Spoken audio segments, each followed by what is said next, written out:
وفي هذا الحديث دليل على أن سنة الفجر خير من الدنيا وما فيها. طيب، من الدنيا أي دنيا؟ نقول الدنيا منذ خلقها الله إلى قيام الساعة، هاتان الركعتان خير من الدنيا وما فيها. من خصائص ركعتي الفجر أي سنة الفجر: أولا أنه يحافظ عليها في الحضر والسفر. ثانيا أنهما مخصوصتان بقراءة معينة، وهي قل يا أيها الكافرون والإخلاص، أو قولوا آمنا بالله في آخر الجزء الأول من البقرة، أو قل يا أهل الكتاب تعالوا إلى كلمة في آل عمران.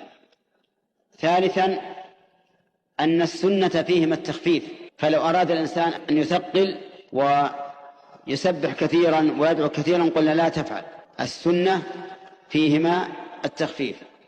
طيب، رابعا إذا فاتت الركعتان بأن جاء الإنسان وقد شرع الإمام في صلاة الفجر ماذا يصنع؟ نقول إما أن يقضيهما إذا انتهت الصلاة، وإما أن يقضيهما بعد ارتفاع الشمس قيد رمح.